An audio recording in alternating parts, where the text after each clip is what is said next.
Company హైదరాబాద్లో board తిప్పేసింది. తక్కువ పెట్టుబడి పెట్టి మీకు 100 రూపాయలు పెడితే 120 రూపాయలు వస్తాయని చెప్పేసి జనాలను నమ్మించి దేశవ్యాప్తంగా దాదాపు 7,000 మంది జనాల నుంచి డబ్బులు వసూలు చేశారు.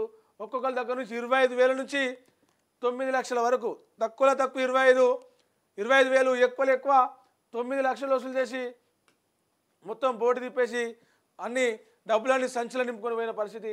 హైదరాబాద్లో మరో భారీ స్కామ్ వెలుగు చూసింది. ఫాల్కన్ ఇన్వాయిస్ డిస్కౌంట్ పేరుతో జరిగిన భారీ మోసం బయటపడింది. చిన్న తరహా పెట్టుబడుల పేరుతో ఫాల్కన్ సంస్థ మోసాలకు పాల్పడినట్టు పోలీసులు గుర్తించారు. ఒక్క హైదరాబాద్లోనే 850 కోట్లు అంటే ఇక వేరే వేరే రాష్ట్రాలలో వేరే వేరే నగరాలలో ఇంకెంత చేసిందో చూడొచ్చు. Falcon capital protection director Kavya నల్లూరితో పాటు సంస్థ వైస్ ప్రెసిడెంట్ పవన్ కుమార్ ఓదేలును పోలీసులు చీటింగ్ కేసులో అరెస్టు చేశారు. ఫాల్కన్ ఇన్వాయిస్ డిస్కౌంటింగ్ సంస్థకు చెందిన 3 కీలక వ్యక్తులు తట్టాబుట్టా సర్దేసుకొని ఇప్పటికే దుబాయ్ పారిపోయారు. FID chairman Amardeep Kumar, chief operating officer Aryan Singh, Sandeep ముగ్గురు కూడా దీనికి సంబంధించిన కీలక వ్యక్తులు. వాళ్ళు దుబాయ్కి పారిపోయారు, పరారయ్యారు. ఆ డబ్బుల సంచులు తీసుకొని 2021లో పెట్టిరు ఈ కంపెనీ.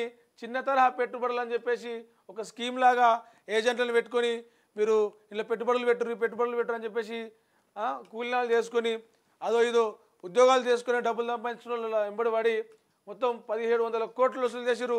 850 కోట్లు హైదరాబాద్లో బోర్డు తిప్పేసి జంప్ అయ్యారు. మొత్తం దీనికి సంబంధించిన 20 మంది మీద పోలీసులు, సైబర్ క్రైమ్ పోలీసులు కేసు పెట్టిరు. ముగ్గురినైతే ప్రస్తుతానికి 2 అదుపులోకి తీసుకున్నారు. ఇంకా 3 మెయిన్ కీలక వ్యక్తులు దుబాయ్ పారిపోయారు. మిగతా వారిని కూడా అదుపులో తీసుకునేందుకు పోలీసులు రంగంలో దిగిరని చెప్పొచ్చు. ఇక కలెక్టర్లపై సీఎం రేవంత్ సెటైర్లు.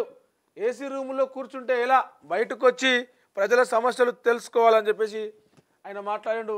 గతంలో ఐఏఎస్ అధికారులు నిత్యం ప్రజల్లో